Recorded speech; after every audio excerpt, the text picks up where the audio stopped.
Ladies and gentlemen, Arknights episode 13 will soon be here on the 16th of April, bringing the usual goodie like new operators and lore. So without wasting much of your time, here's all the content that will come in episode 13. Like always, we start with new operators. There will be 4 new operators that come with EP 13, and the 6th star will complete the Misc X family team. And he's none other than Hodera. Hodera will be the first 6th star in Crusher Guard archetype. This is probably the least popular guard archetype right now, due to how squishy they are, with barely providing anything useful or filling a certain niche. But luckily they at least do the 6th star justice, with Hodera having great physical damage, and true damage, and also have a pretty strong stun utility. Anyway, we'll talk about the details in a different video. For now let's see the 5 star. The 5 star is a new incantation medic called Vendella. Well, like all incantations, she's a great pick if you need a medic caster hybrid, with her having the ability to increase the aggro of someone with the highest HP in range, while also dealing damage to the enemy when they hit that person.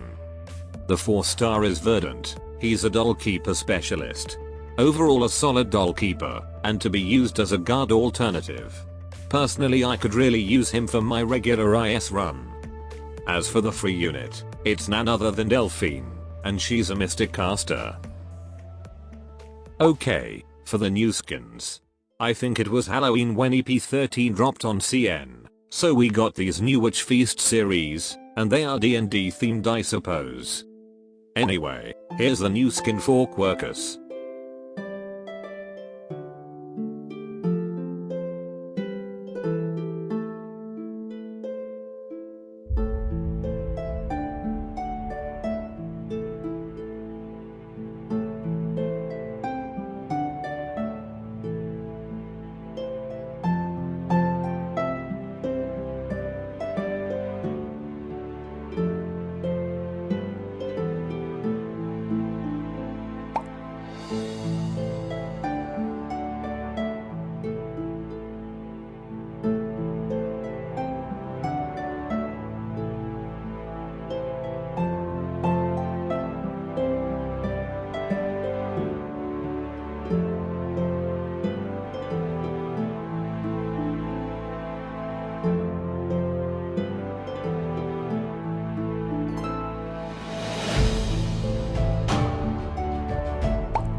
And here are the Rerun Skins.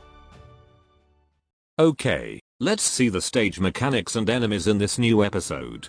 One thing is for sure, the game will try to overwhelm your units with a bunch of enemies. So prepare a blocker, a multi-target and AoE unit. Alright, most enemies in this event will drop this thing currently known as Blood Amber. They won't harm your operators, nor will they move. But they are not easy to get rid of because of their crazy defensive stats. And there's this thing called a blood altar in some stages, which periodically emits a pulse that will absorb all blood amber within range, and then spawn this worm enemy. They are weak, but that doesn't mean they can't overwhelm you. Worse, they will turn into a blood amber again upon death. This cycle will repeat until no more blood amber in the altar range, or you just straight up blow the altar to kingdom come. by using these anti-witchcraft explosives. First you need to spawn from their spawn point by consuming 10 DP and moving the bomb to the altar by attacking it. But do note some enemy attacks can slow or stop it entirely.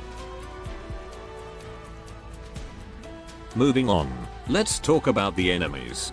It's filled with Sanguinarch and his tentacles and worm army. Some enemies from EP 10 and 11 will also make their appearance here. Even Londinium Cannon is present in the early stages. Okay, here's the new enemies. First you got the bomber. Then you got some kind of eldritch cloaker.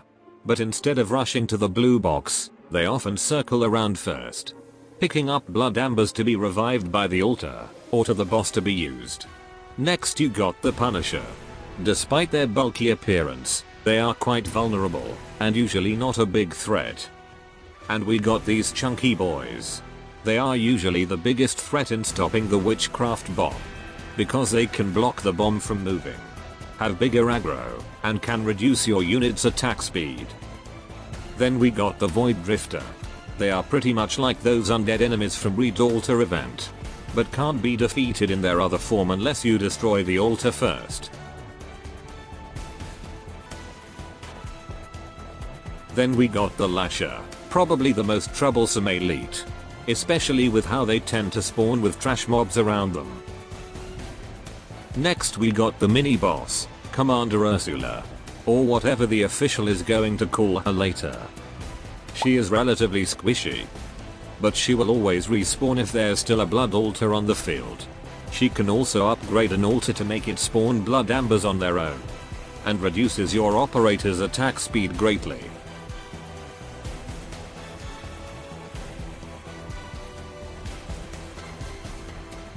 Okay, for the boss fight we will be fighting the Sanguinarch.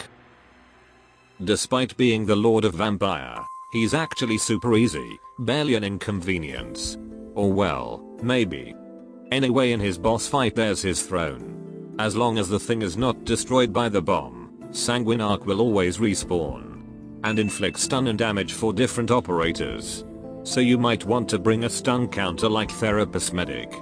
And oh yeah, there's arts damage all over the place, so count Nightingale in if you have her.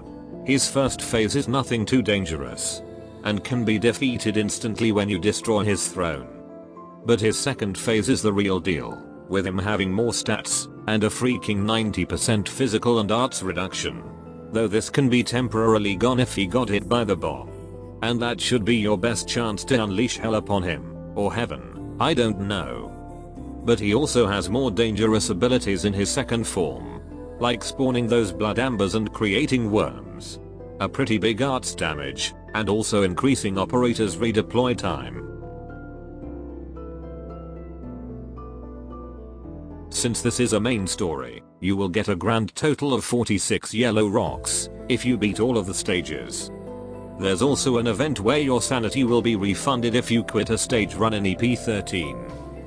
This mission thingy will also be updated when episode 13 dropped, giving you multiple new rewards like sanity potion and such. This episode also bring new materials and formula. As for new module, Fortress Defender will get their module in this update. Currently all of them only have X module, which will multiply their damage to blocked enemies. And new operators whose class already received a module will also receive one. And there's a second module for Fear Meta. And surprisingly, a third and Delta module for Ebenholz.